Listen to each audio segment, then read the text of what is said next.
ভোলানাথ, রুদ্র স্যারকে তো কোথাও খুঁজে পাওয়া গেল না, কোনো হাসপাতালে রুদ্র স্যার নেই। তুমি আমাকে বলে দাও না, রুদ্র স্যারকে কোথায় গেলে খুঁজে ফিরিয়ে নিয়ে আসা যাবে?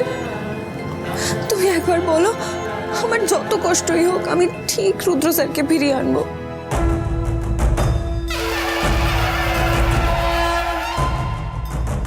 আজকে আমার বাবার কেসের জন্য রুদ্র স্যার কোর্টে গিয়ে হারিয়ে গেল।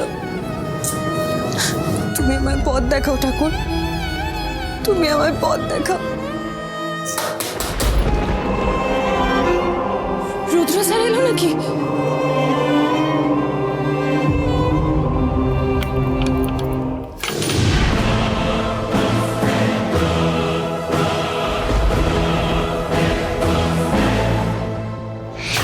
কেউ তো নেই, কিন্তু আমি পরিষ্কার শুনলাম দরজায় কেউ কড়া নাড়লো।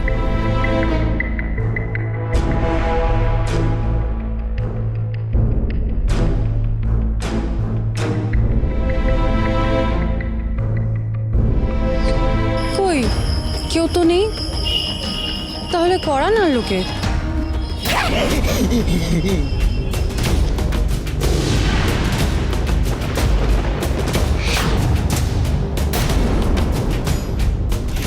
তুই তো আমার মাকে চিনিস, তুই তো আমার পুলিমাকে চিনিস। বল না, বল না আমার পুলিমা কোথায়, বল না রে, বল না আমার পুলিমা কোথায়, বল বল।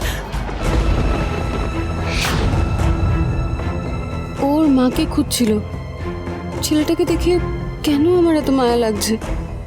ও তো আমার কেউ হয় না, ওকে তো আমি চিনিও না, তবু কেন আমার মনে হচ্ছে আমার খুব আপনজন।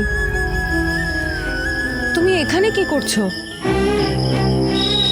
আমার আমার মাকে খুঁজে খুঁজে দে না, কোথায় লুকিয়ে রেখেছিস?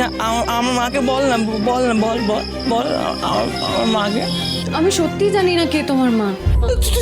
তুই জানিস, তুই জানিস, তুই পুলিমাকে জানিস, তুই তুই তুই জানিস পুলিমাকে।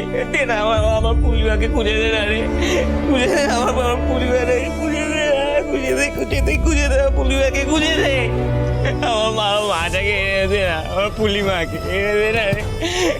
তুমি কেঁদো না, তুমি কেঁদো না, তুমি তুমি এভাবে কেঁদো না। আমি সত্যি জানি না কে তোমার মা, তা না হলে তোমার মাকে তোমার কাছে এনে দিতাম। তুই চিনিস না, তুই চিনিস না আমার পুলিমাকে, তুই চিনিস না, তুই চিনিস না পুলিমাকে, চিনিস না। না গো, চিনি না, সত্যি চিনি না। আমার খুব খিদে খিদে খিদে খেতে দেবে না। আমি সকাল সকাল থেকে কিচ্ছু খাইনি, কিছু খেতে দিবি, খেতে। হরগৌরী পাইস হোটেল, সোম থেকে রবি প্রতিদিন রাত 10টায় স্টার জলসায় ও ডিজনি প্লাস হটস্টারে।